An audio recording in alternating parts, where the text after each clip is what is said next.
औज़ुबिल्लाहिमिनश्शैतानिर्रजीम बिस्मिल्लाहिर्रहमानिर्रहीम। अस्सलामु अलैकुम डियर व्यूअर्स, आप सबको मैं अपने चैनल में खुशामदीद कहता हूँ। दोस्तों, हमने चैप्टर शुरू किया था डाइवर्सिटी एमंग प्लांट्स। उसमें तकरीबन 5 लेक्चर ऑलरेडी अपलोड हो चुके हैं और आज जो है हम adaptation of bryophytes to land habitat पढ़ेंगे। तो इससे पहले मैं आपको कुछ मालूमात फराहम करता हूँ। देखिए, जो लैंड प्लांट्स है तो उनकी आबा व अजदाद जो थे वो पानी में थे। यानी जो ब्रायोफाइट्स है ये सबसे पहले आने वाले प्लांट्स है जमीन पर, और इसके आबा व अजदाद ये ग्रीन अलजी थे। अलजी जो थे वो पानी में थे। अब ये जो जमीन के माहौल में आ चुके हैं तो इसके लिए कुछ ना कुछ इसके बॉडी में एडाप्टेशन जरूर है। तो आज हम एडाप्टेशन पढ़ेंगे। एडाप्टेशन का मतलब है कि अगर माहौल तब्दील होता है तो जानवर अपने जिस्म में तब्दीलियां लाएंगे, तो उस तब्दीली की वजह से वो माहौल में बाकी रह जाएंगे। अगर एडाप्टेशन ये पैदा नहीं करेंगे तो इसकी वजह से वो माहौल से रिमूव हो जाएंगे। तो आज हम पढ़ेंगे कि कौन से मेन एडाप्टेशन है ब्रायोफाइट्स में जिसकी वजह से वो जमीन पर रह चुके हैं, ये यहाँ पर बाकी हैं। तो सबसे पहले मल्टी सेलुलर बॉडी। अब मल्टी सेलुलर का मतलब क्या है? मल्टी सेलुलर वो ऑर्गेनिज्म होता है जो कि ज्यादा से ज्यादा सेल से बने होते हैं, यानी बहुत से कसीरकुली इसको कहते हैं। तो ब्रायोफाइट्स है मल्टी सेलुलर प्लांट बॉडी। इसकी बॉडी जो है ऑलरेडी मैंने आपको बताया कि मल्टी सेलुलर है। Only the outer cell expose to environment. अब यहाँ पर देखें, ये जो है ये मल्टी सेलुलर स्ट्रक्चर है।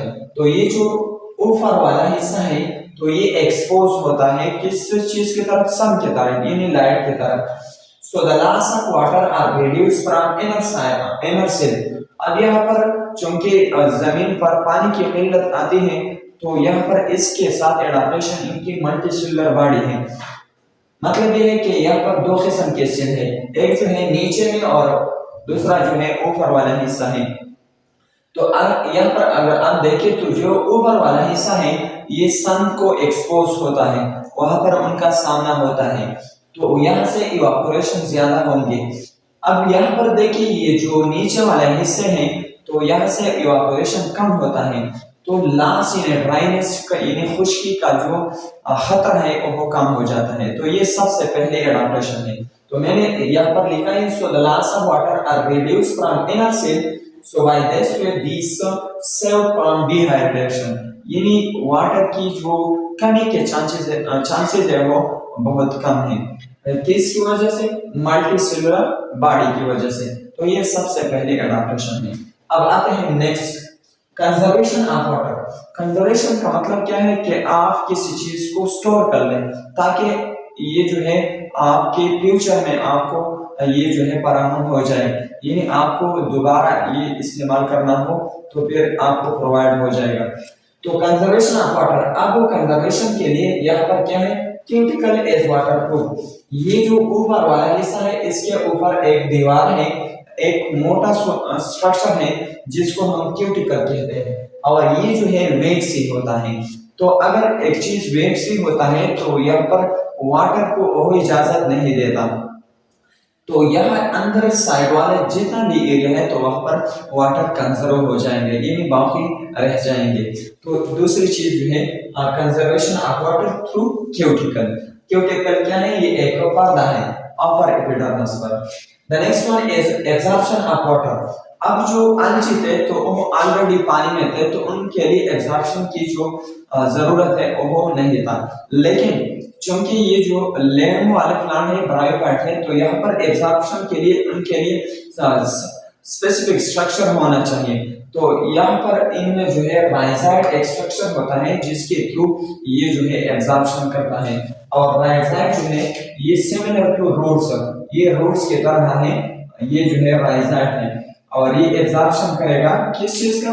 वाटर का। तो तीन चीजें आगे, one is a multicellular body, the next one is conservation of water through cuticle, the third one is absorption of water, the next one is absorption of CO2।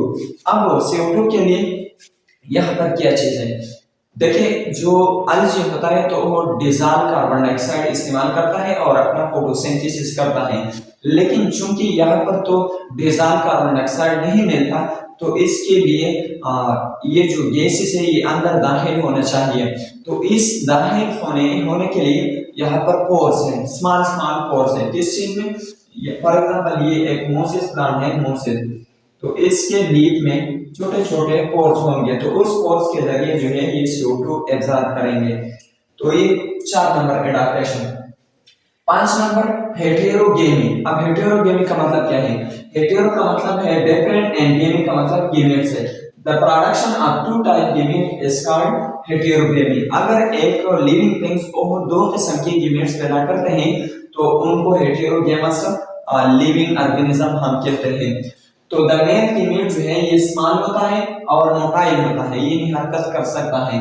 The female gametes is large non motile, the eggs contain store food. अब यहाँ पर जो eggs है तो उसमें store food भी होता है। तो ये नेक्स्ट एडाप्टेशन के जो पार्ट्स है उसमें हेटेरोगेमी है। द मेल गैमेट जो है वो स्मॉल है और मोटाइल है, जो फीमेल गैमेट्स है तो वो लार्ज है, यानी मतलब साइज में बड़ा है लेकिन नॉन मोटाइल है, और उसके साथ जो है स्टोर फूड है। The heterogamous gamete production is suitable for plant plants. और ये जो है मौजूद क्या है? सुइटेबल है, मौजूद है ये गैमेट्स पैदा होना, यानी हेटेरोगेमस कंडीशन लैंड प्लांट के लिए मौजूद है। The next one 6 number protection of gametes. अब ये जो है लैंड के ये लैंड के माहौल में आ चुके हैं, तो यहाँ पर जो गैमेट्स बनता है तो उनके लिए हिफाजत होना भी चाहिए। तो हिफाजत के लिए जो मेल गैमेट है वो एंथ्रेडिया में कवर होता है, वहां पर ही उनका हिफाजत होता है। और जो फीमेल गैमेट्स है यानी एग है तो वो एक नेक्स्ट स्टेज में जो है कवर होता है जिसको हम आर्चिगोनिया कहते हैं। तो यहाँ पर लैंड पर इस गैमेट्स की अच्छी तरह जो है हिफाजत हो चुके हैं। तो यहाँ पर the male gamete protected in antheridia, the next one is the female gamete protected in archegonia. तो ये मेल गैमेट्स है और दूसरा जो है ये फीमेल। और मेल जो है इनको एंथ्रेडिया कहते हैं और फीमेल जो है इसको कहते हैं आर्चिगोनिया। अब यह इसका अंदर अगर आप देखें ये फीमेल गैमेट्स है और ये जो है मेल गैमेट है, और ये बाहिफाजत यहाँ पर रह सकता है। The next one is embryo formation. अब एम्ब्रियो फॉर्मेशन का मतलब क्या है? जब स्पर्म एक के साथ मिल जाए तो ये जाइगोट बनता है, जाइगोट में फिर क्लीवेज और इस तरह ये जो है माइटोसिस करता है, आखिर में जो है एक स्ट्रक्चर बन जाता है जिसको एम्ब्रियो कहते हैं। Zygote is kept in female sex organ. अब जो ये आर्चिगोनिया है तो इसके अंदर ये जो जाइगोट है वहां पर ये हिफाजत से पड़ा रहता है। And this take place at divide and form embryo। वहां पर ये जो डिवीजन करता है और फिर एम्ब्रियो फॉर्मेशन यहाँ पर भी होता है। The store food is used for development। यहाँ पर एम्ब्रियो बन जाते हैं तो उनके लिए स्टोर खुराक यानी उनकी तरक्की के लिए खुराक मौजूद होता है। किस चीज में? इस फीमेल जो आर्चिगोनिया है इसके अंदर। So the chances of survival become more। अब अगर फूड प्रोवाइड हो, हिफाजत हो चुके हैं तो इसकी वजह से चांसेस ऑफ सर्वाइवल बहुत ज्यादा होगा। तो ये जो है नेक्स्ट एडाप्टेशन है। The last one alternation of generation. अब देखिए ये जो ट्राइपार्ट है इसमें दो किस्म की जनरेशन होता है। One is the gametophyte and the next one is sporophyte. Gamete जो है ये आर्चिगोनिया और एंथ्रेडिया में बन जाता है, फिर इसकी फ्यूजन होता है, फर्टिलाइजेशन होता है। फर्टिलाइजेशन के बाद जो है एक स्ट्रक्चर बन जाता है जिसको जाइगोट कहते हैं। जाइगोट आहिस्ता आहिस्ता तरक्की करता है और आखिर में एक कैप्सूल में तब्दील हो जाता है, जैसे मैं आपको यहाँ पर बता दूं। फॉर एग्जांपल ये है, तो ये जो है लास्ट में एक कैप्सूल में कन्वर्ट होता है जिसको हम स्पोर कंटेनिंग कैप्सूल कहते हैं, स्पोर। और इस पर ऑलरेडी जो है मेरा एक लेक्चर जो है मौजूद है अल्टरनेशन ऑफ जनरेशन पर। अब ये स्पोर जो है ये दोबारा जो है जमीन वहां पर जो है गिर जाता है और फिर इसके बाद दोबारा जो है गैमेट यानी गैमेट फॉर्मेशन दूसरे प्लांट में जो है वो बन जाता है। तो गैमेटोफाइट जो है वो स्पोरोफाइट में और स्पोरोफाइट जो है दोबारा गैमेटोफाइट में कन्वर्ट हो जाता है और इसको कहते हैं अल्टरनेशन ऑफ जनरेशन। और ये जो है ये लैंड एनवायरनमेंट के लिए बहुत जरूरी है। अब नेक्स्ट जो है इंशाल्लाह हम इंपॉर्टेंस ऑफ ब्रायोफाइट्स को पढ़ेंगे। तो ये थी एक शॉर्ट सी लेक्चर।